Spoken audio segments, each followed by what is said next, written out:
And we're in a neighborhood right across the tracks from Atlee High School. To put things into perspective, we're at a playground here in the neighborhood. There is a pathway that goes into this wooded area behind me. You can easily get right to the railroad tracks and then cross to go to Atlee High School.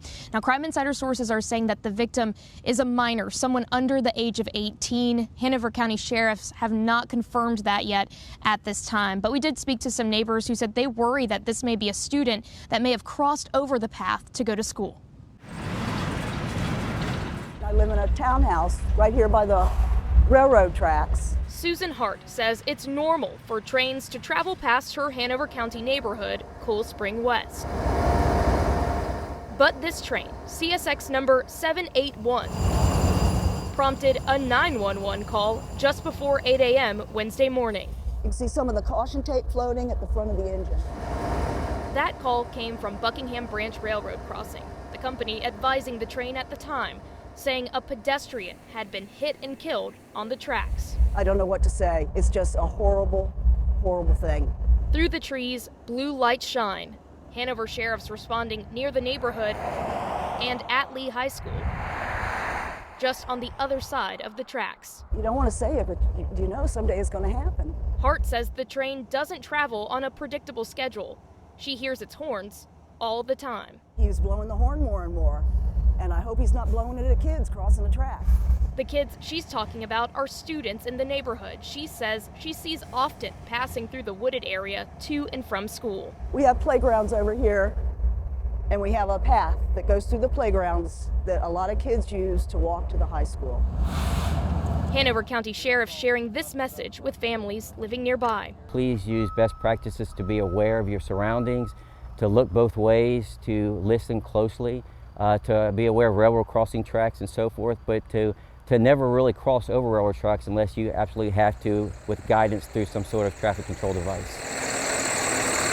Hart, who met her granddaughter at the bus stop this afternoon, is blessed the 6-year-old is safe at home. I hope it isn't a kid. I hope it isn't. But just, you know, with the time of day, and it just makes me sick.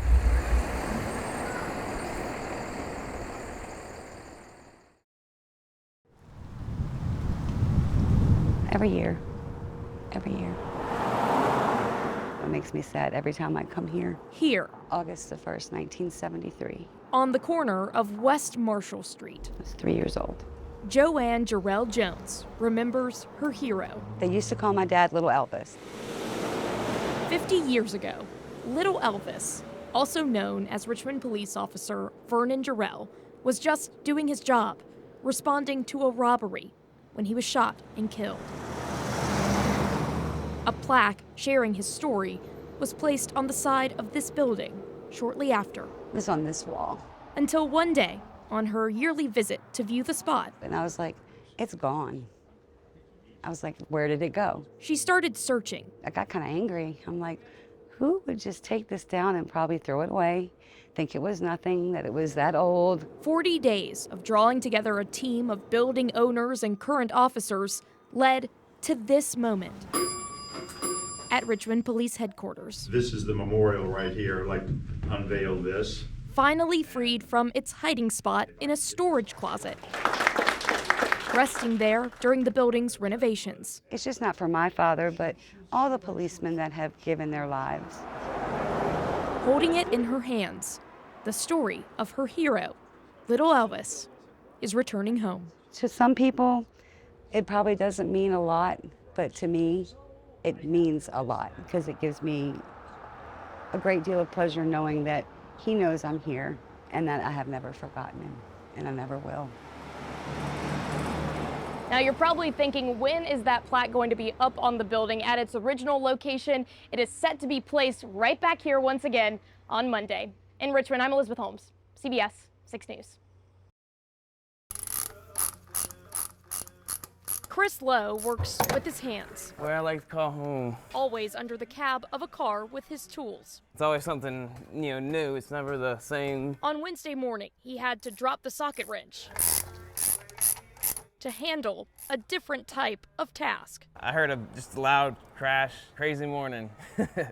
Oh, there he is scrambling back there. Look, look, look. Just this morning, it's crazy. Oh, that's it. That's when it did it, 9:35. This business is a welcome spot for four-legged animals, but only if they're invited friends. There he is.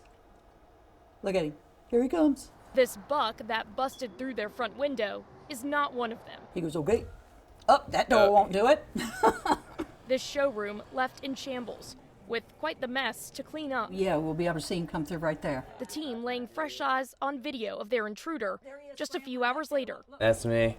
That's Chris. I'm like, That's oh, me. open the door. Lowe leaned in to an opportunity. He was laying down right here, and I just grabbed him. There he is. He's got the deer. Look. There you go.